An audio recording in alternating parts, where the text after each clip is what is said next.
मैं डॉक्टर विजय कुमार सिंह राठौर स्वागत करता हूं आप सभी का अपने इस यूट्यूब चैनल ज्योग्राफिकल सॉल्यूशंस पर।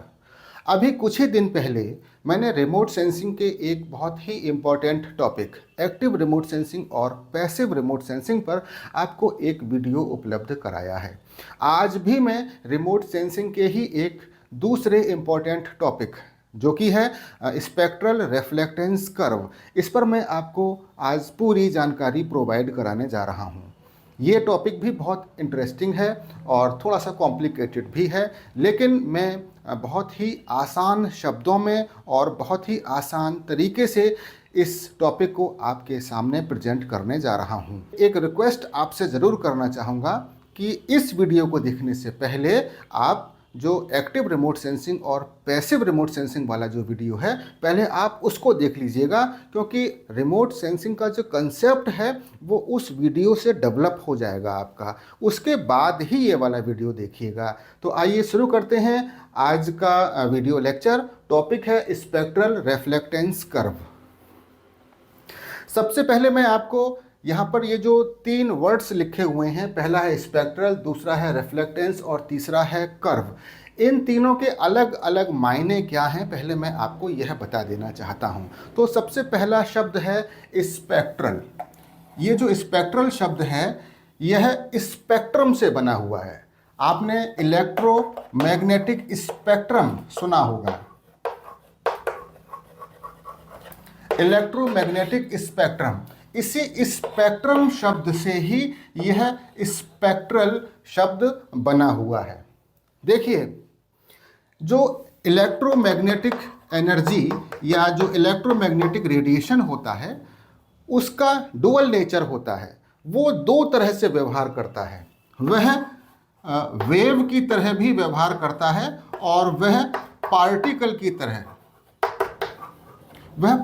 की तरह भी व्यवहार करता है। इलेक्ट्रोमैग्नेटिक रेडिएशन जो होता है वह एक तरंग की प्रकृति भी रखता है और पार्टिकल्स की भी प्रकृति रखता है। लेकिन अभी हम यहाँ पर वेव्स की बात करेंगे। तो इलेक्ट्रोमैग्नेटिक रेडिएशन जो है वो वेव्स की भांति व्यवहार करता है। इस आधार पर हम इलेक्ट्रोमैग्नेटिक रेडिएशन को इलेक्ट्रोमैग्नेटिक वेव्स भी कहते हैं। और जो वेव होती है, कोई भी वेव हो, चाहे वो इलेक्ट्रोमैग्नेटिक रेडिएशन की जो से इलेक्ट्रोमैग्नेटिक रेडिएशन से संबंधित वेव हो या दुनिया की कोई भी वेव हो, उसकी आइडेंटिटी या उसकी जो पहचान होती है वह उसकी वेवलेंथ से होती है।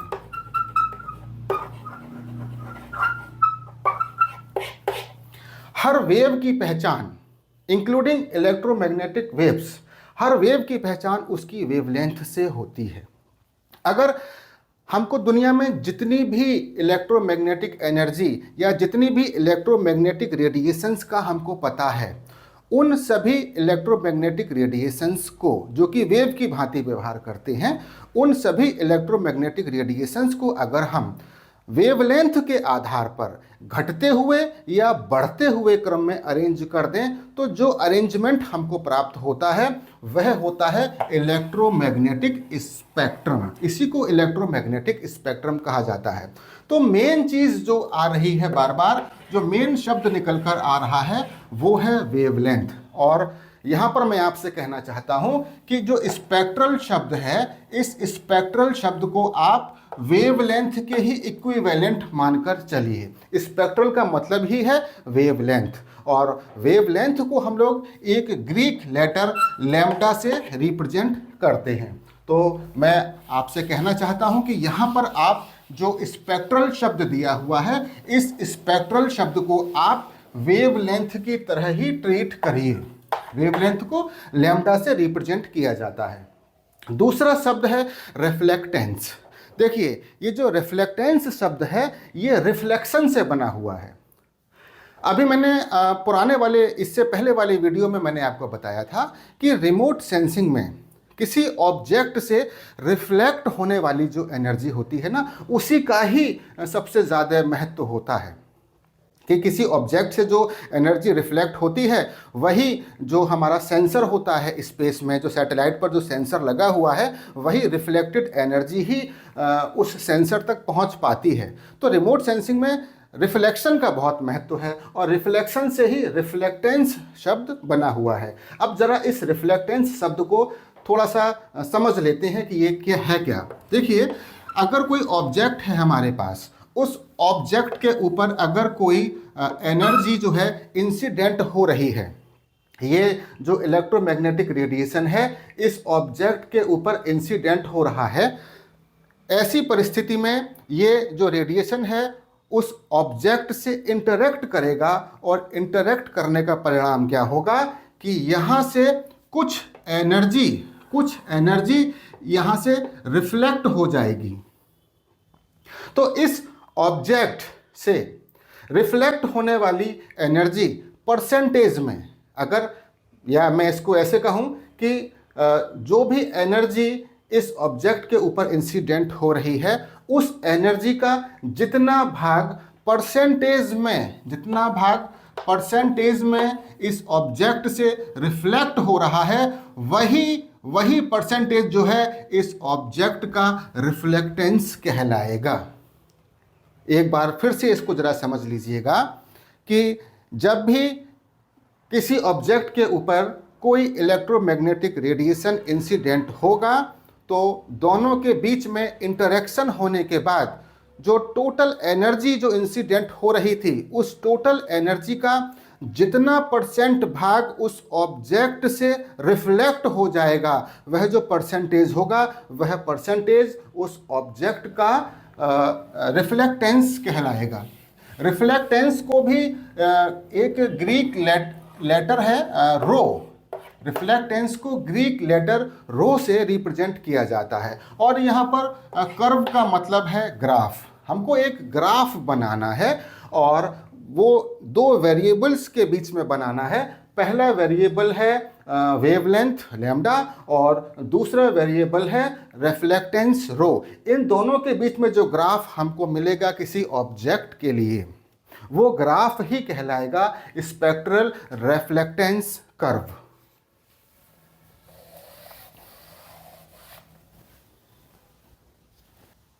पिछले वीडियो में मैंने आपको बताया था एक कंसेप्ट।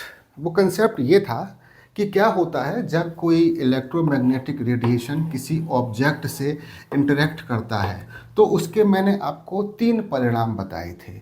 कुछ एनर्जी एब्जॉर्ब हो जाती है, कुछ एनर्जी रिफ्लेक्ट हो जाती है और कुछ एनर्जी आगे की ओर ट्रांसमिट हो जाती है। सपोज करिए ये एक ऑब्जेक्ट है और इस ऑब्जेक्ट से इंटरेक्ट करने वाली एनर्जी है E। चूँकि ये एनर्जी इसके ऊपर इंसिडेंट हो रही है तो मैंने यहाँ लिख दिया EI। अब इस एनर्जी का कुछ भाग एब्जॉर्ब हो जाएगा तो उसको मैं यहाँ लिख देता हूँ EA। एब्जॉर्ब हो गया कुछ भाग इस एनर्जी का रिफ्लेक्ट हो जाएगा तो मैं यहाँ लिख देता हूँ ER। और इसी एनर्जी का कुछ भाग आगे की ओर ट्रांसमिट हो जाएगा या आगे की ओर ट्रांसफ़र हो जाएगा तो मैं यहाँ लिख देता हूँ ET। तो EI एनर्जी इस ऑब्जेक्ट से इंटरेक्ट हुई और उसके 3 परिणाम हुए। EA एनर्जी एब्जॉर्ब हो गई, ER एनर्जी रिफ्लेक्ट हो गई और ET एनर्जी आगे की ओर ट्रांसमिट हो गई। जब भी रिमोट सेंसिंग में हम इलेक्ट्रोमैग्नेटिक रेडिएशन की बात करेंगे तो हमेशा वेवलेंथ के टर्म्स में ही बात करनी है और टॉपिक भी है स्पेक्ट्रल का मतलब वेवलेंथ। हम वेवलेंथ के टर्म में ही अब आगे बात करेंगे। तो अब इसको हम इस तरीके से कह सकते हैं कि ये अगर कोई एक ऑब्जेक्ट है, इस ऑब्जेक्ट के ऊपर कोई एनर्जी इंसिडेंट हो रही है और वो एनर्जी जो है किसी पर्टिकुलर वेवलेंथ की है, किसी पर्टिकुलर वेवलेंथ वाली अगर एनर्जी इंसिडेंट हो रही है तो उसी पर्टिकुलर वेवलेंथ वाली एनर्जी का कुछ भाग रिफ्लेक्ट होगा, कुछ भाग एब्जॉर्ब होगा और कुछ भाग आगे की ओर ट्रांसमिट हो जाएगा। ये लैम्डा सबके आगे ज़रूर लगाइए क्योंकि लैम्डा डिनोट करता है कि हम किसी पर्टिकुलर वेवलेंथ की बात कर रहे हैं। हम कोई जनरल बात नहीं कर रहे हैं, हम एक स्पेसिफिक वेवलेंथ के संदर्भ में बात कर रहे हैं। अगर इन तीनों को जोड़ दिया जाए तो EI की वैल्यू हमको पता चल जाएगी। यही होता है एनर्जी इक्वेशन। पिछले वीडियो में मैंने आपको बताया था कि किसी ऑब्जेक्ट से कितनी एनर्जी रिफ्लेक्ट होगी या कितनी एनर्जी एब्जॉर्ब करेगा वो ऑब्जेक्ट, या वो ऑब्जेक्ट से कितनी एनर्जी ट्रांसमिट हो जाएगी आगे की ओर, इसको डिसाइड करने वाले फैक्टर्स कौन कौन से हैं। तो वहाँ पर मैंने आपको एक फैक्टर बताया था कि जो ऑब्जेक्ट है उस ऑब्जेक्ट का मटेरियल किस प्रकार का है, वो डिसाइड करेगा कि उस ऑब्जेक्ट से कितनी एनर्जी रिफ्लेक्ट होगी, कितनी एब्जॉर्ब होगी, कितनी ट्रांसमिट होगी। ये मैंने आपको वहाँ बताया था। एक और फैक्टर होता है, वो ये होता है कि जो एनर्जी इंसिडेंट हो रही है उसकी वेवलेंथ क्या है, किस वेवलेंथ वाली एनर्जी इंसिडेंट हो रही है। वेवलेंथ भी डिसाइड करेगा ऑब्जेक्ट की प्रॉपर्टी, ऑब्जेक्ट के मटेरियल की प्रॉपर्टी तो डिसाइड करेगी ही करेगी, वेवलेंथ भी डिसाइड करेगा कि उस ऑब्जेक्ट से कितनी एनर्जी रिफ्लेक्ट होगी, कितनी एनर्जी एब्जॉर्ब करेगा वो ऑब्जेक्ट और कितनी एनर्जी आगे की ओर ट्रांसमिट हो जाएगी। मतलब अगर वेवलेंथ चेंज हो जाएगी, अगर वेवलेंथ चेंज हो गई तो रिफ्लेक्टेड होने वाली एनर्जी की मात्रा भी चेंज हो जाएगी, और अगर ऑब्जेक्ट चेंज हो गया तो भी रिफ्लेक्ट होने वाली एनर्जी की मात्रा चेंज हो जाएगी। रिमोट सेंसिंग में हम लोग जो है रिफ्लेक्टेड एनर्जी से मतलब रखते हैं। कितनी एनर्जी एब्जॉर्ब हो रही है इससे हमें कोई लेना देना नहीं होता है, कितनी एनर्जी आगे की ओर वो ऑब्जेक्ट ट्रांसफ़र कर रहा है, ट्रांसमिट कर रहा है, उससे भी हमें कोई लेना देना नहीं होता है। ऑब्जेक्ट चेंज हो गया, रिफ्लेक्टेड एनर्जी चेंज हो जाएगी। एनर्जी की वेवलेंथ चेंज हो गई, रिफ्लेक्टेड एनर्जी की मात्रा चेंज हो जाएगी। अब इन दोनों को थोड़ा सा और डिटेल में समझ लेते हैं। सपोज करिए कि यहाँ पर हमारे पास 3 प्रकार के ऑब्जेक्ट हैं, ऑब्जेक्ट 1, ऑब्जेक्ट 2 और ऑब्जेक्ट 3। ऑब्जेक्ट 1 जो है वो मान के चलिए कि कोई फॉरेस्ट एरिया है, ऑब्जेक्ट 2 कोई वाटर बॉडी है, सपोज करिए ये कोई लेक है, ऑब्जेक्ट 3 जो है सपोज करिए कि ये ड्राई सॉइल है, सूखी मिट्टी है। ये 3 ऑब्जेक्ट है हमारे पास और तीनों की प्रॉपर्टी अलग अलग है। लेकिन इसके ऊपर जो इलेक्ट्रोमैग्नेटिक रेडिएशन जो इंसिडेंट हो रहा है, वो जो इलेक्ट्रोमैग्नेटिक रेडिएशन इंसिडेंट हो रहा है, इन तीनों के ऊपर ही उस रेडिएशन का जो वेवलेंथ है वो सेम है। सेम वेवलेंथ वाला रेडिएशन इन तीनों के ऊपर इंसिडेंट हो रहा है। अब अगर मैं आपसे एक सवाल करूं कि इन तीनों से रिफ्लेक्ट होने वाली एनर्जी क्या सेम होगी, अगर आप कह रहे हैं कि हाँ तीनों से रिफ्लेक्ट होने वाली एनर्जी सेम होगी, क्योंकि यहाँ पर जो एनर्जी इंसिडेंट हो रही है वो सेम वेवलेंथ में हो रही है, इस कारण से तीनों ही ऑब्जेक्ट से रिफ्लेक्ट होने वाली एनर्जी की मात्रा सेम होगी, तो आप गलत हैं। चूँकि ऑब्जेक्ट की प्रॉपर्टी अलग अलग है, भले ही उस ऑब्जेक्ट के ऊपर सेम वेवलेंथ वाली एनर्जी इंसिडेंट हो रही है, लेकिन उन ऑब्जेक्ट्स की प्रॉपर्टी अलग अलग हैं, इसलिए हर ऑब्जेक्ट से जो रिफ्लेक्शन होगा उस रिफ्लेक्शन की जो मात्रा होगी वो अलग अलग होगी। हो सकता है कि इससे रिफ्लेक्शन ज़्यादा हो, इससे रिफ्लेक्शन कम हो, इससे रिफ्लेक्शन और भी कम हो।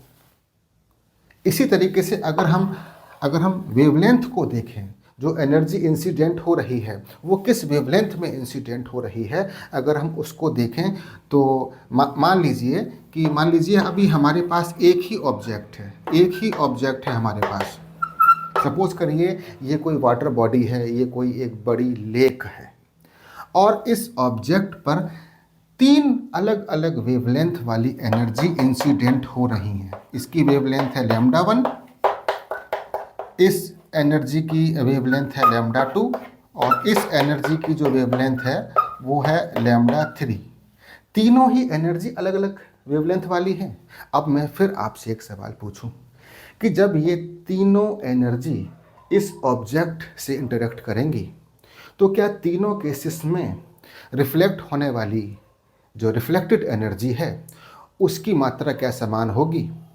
नहीं होगी। अगर आप ये सोच रहे हैं कि ऑब्जेक्ट तो सेम है, भले ही एनर्जी के वेवलेंथ अलग अलग हैं, ऑब्जेक्ट तो हमारा सेम है, तो ऑब्जेक्ट से रिफ्लेक्ट होने वाली जो एनर्जी होगी वो तीनों ही केसेस में समान मात्रा में होगी। अगर आप ऐसा सोच रहे हैं तो आप गलत हैं। भले ही ऑब्जेक्ट सेम रहे, लेकिन अगर उस पर अलग अलग वेवलेंथ वाली एनर्जी इंसिडेंट हो रही है तो भी उस ऑब्जेक्ट से रिफ्लेक्ट होने वाली एनर्जी की मात्रा तीनों ही केसेस में अलग अलग होगी। ऑब्जेक्ट वाले केस में अभी जैसे मैंने आपको बताया था कि हर ऑब्जेक्ट की एनर्जी को रिफ्लेक्ट करने की जो प्रॉपर्टी होती है वो अलग अलग होती है। हर ऑब्जेक्ट अलग अलग मात्रा में एनर्जी को रिफ्लेक्ट करता है। इस विशेषता के कारण जो है हम अपने आसपास की चीज़ों को देख पाते हैं, उनमें अंतर कर पाते हैं, और इसी का फ़ायदा रिमोट सेंसिंग के सेंसर्स भी उठाते हैं। अब हम आगे देखेंगे इसी से संबंधित अभी एक चीज़ मैं आपको और भी बता दूं। इसी से ही संबंधित एक चीज़, अभी एक बहुत बढ़िया चीज़ अभी आपको बताने जा रहा हूं।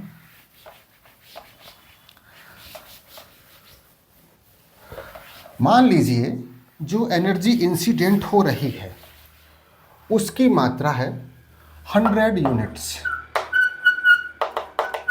100 यूनिट एनर्जी इंसिडेंट हो रही है इस ऑब्जेक्ट के ऊपर, और 60 यूनिट एनर्जी इस ऑब्जेक्ट से टकराने के बाद रिफ्लेक्ट हो जाती है। अब अगर हम ये जानना चाहें कि कितने परसेंट एनर्जी रिफ्लेक्ट हो गई इस ऑब्जेक्ट से, तो बहुत ही आसान है, परसेंटेज कैलकुलेट करना तो बहुत ही आसान होता है। कैसे करेंगे कि टोटल एनर्जी कितनी थी 100 यूनिट्स, उस 100 यूनिट एनर्जी का 60 यूनिट रिफ्लेक्ट हो गया। अगर हम परसेंटेज में कैलकुलेट करें तो 100, तो ये निकल कर आ जाएगा 60%। तो ये जो ऑब्जेक्ट है, इस ऑब्जेक्ट पर किसी एक पर्टिकुलर वेवलेंथ पर 100 यूनिट एनर्जी इंसिडेंट हुई। अब इस ऑब्जेक्ट की विशेषता है कि यह ऑब्जेक्ट अपने ऊपर इंसिडेंट होने वाली एनर्जी जो किसी एक पर्टिकुलर वेवलेंथ में होगी उसका 60% भाग ये ऑब्जेक्ट रिफ्लेक्ट कर देगा। और ये जो डिजिट निकल कर आया है इसी को बोला जाता है रिफ्लेक्टेंस। REFLECTANCE, रिफ्लेक्टेंस इसी को बोला जाता है। मैंने शुरू में ही आपको बताया था कि कोई ऑब्जेक्ट कितनी एनर्जी को परसेंटेज में रिफ्लेक्ट कर रहा है, उसकी परसेंटेज में मात्रा, उसकी क्वांटिटी, उसका जो मेजरमेंट है वही रिफ्लेक्टेंस होगा।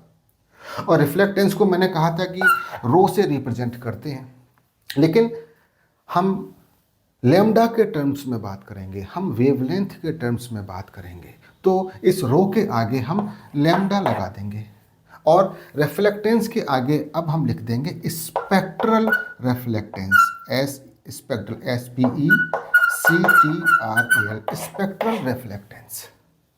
तो इस ऑब्जेक्ट का जिस पर कि 100 यूनिट एनर्जी किसी पर्टिकुलर वेवलेंथ पर इंसिडेंट हुई और उस ऑब्जेक्ट ने 60 यूनिट एनर्जी को रिफ्लेक्ट कर दिया उसी पर्टिकुलर वेवलेंथ पर, तो ये जो 60% जो परसेंटेज निकल कर आया यही परसेंट कहलाता है उस ऑब्जेक्ट के लिए स्पेक्ट्रल रिफ्लेक्टेंस, और इसको डिनोट करते हैं रो लैम्डा से। लैम्डा लगाना ना भूलिएगा। अब इसका फार्मूला क्या होता है, बड़ा सिंपल सा फार्मूला है। स्पेक्ट्रल रिफ्लेक्टेंस को कैलकुलेट करने का फार्मूला सिंपल सा है, कितनी एनर्जी इंसिडेंट हुई किसी पर्टिकुलर वेवलेंथ में और उसी पर्टिकुलर वेवलेंथ में कितनी एनर्जी रिफ्लेक्ट हो गई, उसको मल्टीप्लाई कर दीजिए 100 से।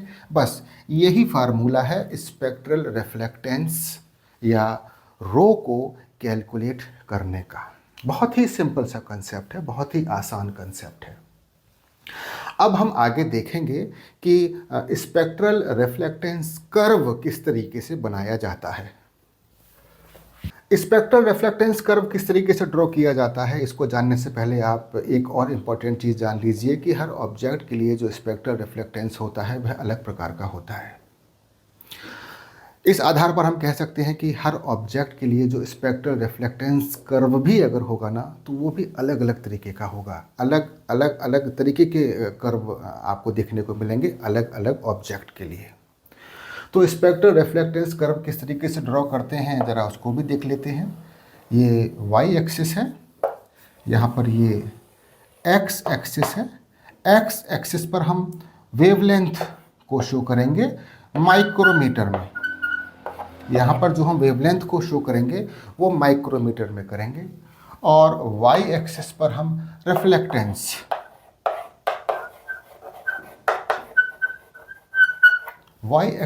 रिफ्लेक्टेंस को शो करेंगे, और रिफ्लेक्टेंस परसेंटेज में होता है, तो हम यहाँ लिख देते हैं 0%, 10%, 20%, 30%, 40%, 50%, 60%। अब हम वेवलेंथ को लिखेंगे यहाँ पर, तो हम मान लीजिए हम यहाँ लिख रहे हैं 0.4 micrometre, 0.5 micrometre, 0.6 micrometre, 0.7 micrometre, 0.8 micrometre, 0.9 micrometre, 1 micrometre and so on. हम जानते हैं कि 0.4 से 0.7 का जो भाग होता है इलेक्ट्रोमैग्नेटिक स्पेक्ट्रम का, इसको कहते हैं विजिबल पोर्शन। इसको विजिबल पोर्शन कहा जाता है, और इसके आगे ये जो पोर्शन है वो इंफ्रारेड इलेक्ट्रोमैग्नेटिक स्पेक्ट्रम का इंफ्रारेड पोर्शन है। अभी मैंने आपसे कहा था कि हर ऑब्जेक्ट के लिए स्पेक्ट्रल रिफ्लेक्टेंस कर्व अलग अलग प्रकार का होता है, क्योंकि हर ऑब्जेक्ट का स्पेक्ट्रल रिफ्लेक्टेंस ही अलग अलग होता है। तो हम यहाँ पर किसी एक ऑब्जेक्ट का स्पेक्ट्रल रिफ्लेक्टेंस कर्व ड्रॉ करेंगे। तो हम यहाँ पर सपोज करते हैं कि कोई ऑब्जेक्ट ले रहे हैं ग्रीन वेजिटेशन।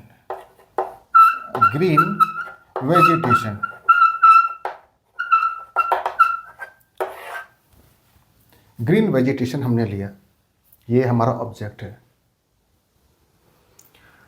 अब हम देखेंगे कि 0.4 माइक्रोमीटर की जब इलेक्ट्रोमैग्नेटिक एनर्जी या इलेक्ट्रोमैग्नेटिक रेडिएशन जब इस ऑब्जेक्ट से इंटरेक्ट करता है, तो हमने पाया कि ये ऑब्जेक्ट जो है इस एनर्जी का 5% भाग ही रिफ्लेक्ट करता है। 5% भाग ही इस एनर्जी का रिफ्लेक्ट करता है। कहने का मतलब कि इस वेवलेंथ रीजन में इस ऑब्जेक्ट का जो रिफ्लेक्टेंस है वो 5% है। हम आगे की ओर बढ़े। अब हमने देखा कि 0.5 माइक्रोमीटर की जो एनर्जी है जब इस ऑब्जेक्ट से इंटरेक्ट उसने किया, तो उस ऑब्जेक्ट ने इस एनर्जी का 10% रिफ्लेक्ट कर दिया। तो इस वेवलेंथ पर उस एनर्जी का जो रिफ्लेक्टेंस है वो है 10%।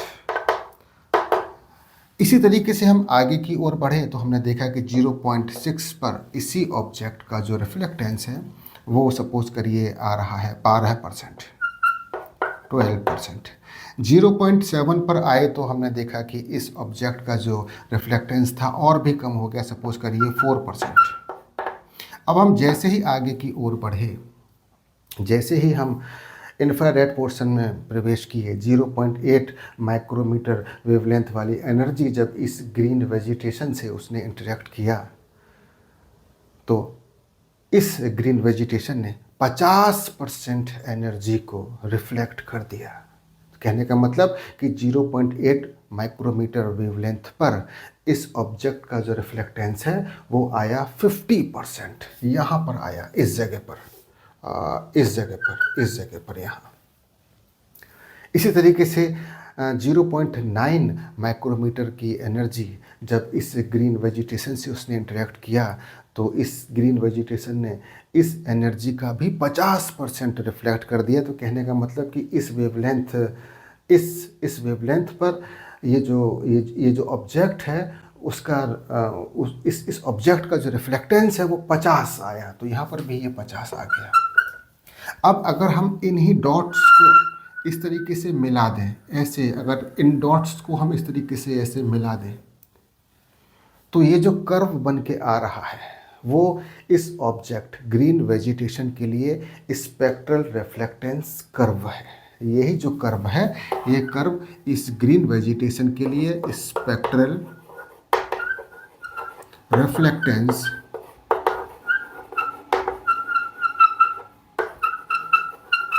कर्व है।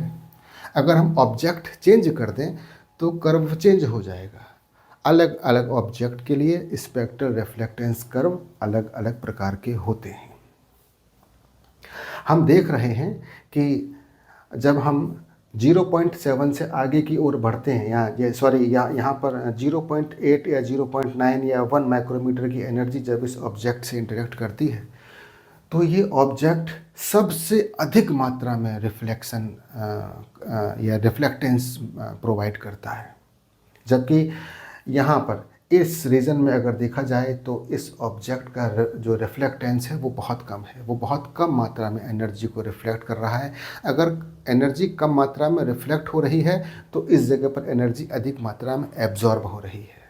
उल्टा भी समझिएगा, अगर रिफ्लेक्शन ज़्यादा है तो एब्जॉर्प्शन कम है और रिफ्लेक्शन कम है तो एब्जॉर्प्शन ज़्यादा है। जैसे इस जगह पर रिफ्लेक्शन बहुत अधिक है, एब्जॉर्प्शन कम है, लेकिन यहाँ पर 4% 0.7 माइक्रोमीटर की एनर्जी जब इस ऑब्जेक्ट से इंटरेक्ट की तो इस ऑब्जेक्ट ने जो रिफ्लेक्टेंस शो किया वो 4% ही शो किया। कहने का मतलब सिर्फ 4% एनर्जी ही रिफ्लेक्ट हुई उस ऑब्जेक्ट से। इस वेवलेंथ रीजन में 96% एनर्जी को उस ऑब्जेक्ट ने एब्जॉर्ब कर लिया है। तो इस तरीके से इस स्पेक्ट्रल रिफ्लेक्टेंस कर्व को रीड किया जाता है, इंटरप्रेटेड किया जाता है। अब मैं आगे आपको यह भी बता दूं कि स्पेक्ट्रल रिफ्लेक्टेंस कर्व के क्या क्या इंटरप्रिटेशन होते हैं और स्पेक्ट्रल रिफ्लेक्टेंस कर्व को देख के हम क्या क्या समझ सकते हैं। जैसे सबसे पहली बात यह है कि जब भी हम किसी ऑब्जेक्ट के लिए स्पेक्ट्रल रिफ्लेक्टेंस कर्व को ड्रॉ करते हैं तो वह स्पेक्ट्रल रिफ्लेक्टेंस कर्व उस ऑब्जेक्ट के स्पेक्ट्रल कैरेक्टरिस्टिक्स के बारे में जानकारी प्रोवाइड करता है। उस ऑब्जेक्ट के स्पेक्ट्रल कैरेक्टरिस्टिक्स के बारे में जानकारी देता है ये स्पेक्ट्रल रिफ्लेक्टेंस कर्व। मेरे कहने का मतलब ये है, ये जो स्पेक्ट्रल कैरेक्टरिस्टिक्स हैं, ये जो भारी भरकम शब्द है ये बड़ा ही आसान है। ये स्पेक्ट्रल कैरेक्टरिस्टिक्स क्या होते हैं अभी मैं आपको बता देता हूँ।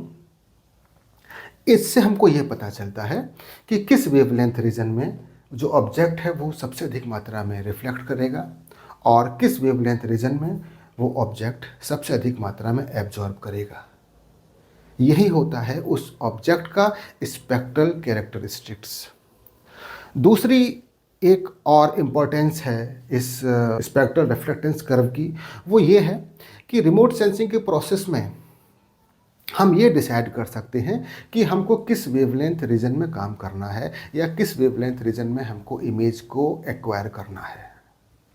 जैसे यहाँ पर हम देख रहे हैं रिफ्लेक्टेड एनर्जी सबसे अधिक आ रही है अगर हम इस वेवलेंथ रीजन को देखें तो भी मैंने जैसे आपसे कहा था कि रिमोट सेंसिंग के प्रोसेस में रिफ्लेक्टेड एनर्जी का ही महत्व होता है। जितनी ज़्यादा रिफ्लेक्टेड एनर्जी सेंसर तक पहुंचेगी, सेंसर उतनी ही अच्छी डिजिटल इमेज आपको उस स्टडी एरिया की प्रोवाइड करेगा।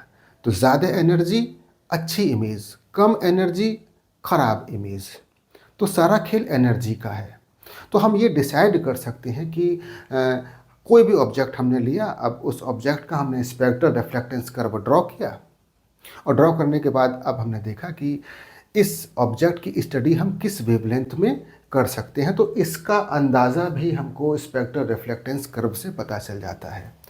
इसी तरीके से एक और इम्पॉर्टेंट चीज़ स्पेक्ट्रल रिफ्लेक्टेंस कर्व से पता चलती है, वो होते हैं कुछ इंडाइसिस का यूज़ करते हैं, जैसे NDVI। अब NDVI क्या है इसको मैं कभी आपको आगे किसी अगली वीडियो में बता दूंगा। NDVI का फार्मूला होता है NIR minus R upon NIR plus R, NIR minus R upon NIR plus R। NDVI का फार्मूला होता है NIR near infrared minus red upon NIR plus R। जो इस तरीके के ये जो इंडेक्स होते हैं, ये जो इंडाइसिस होते हैं, ये भी इसी कर्व पर ही आधारित होते हैं। इस तरीके के कई एक इंडाइसिस हैं।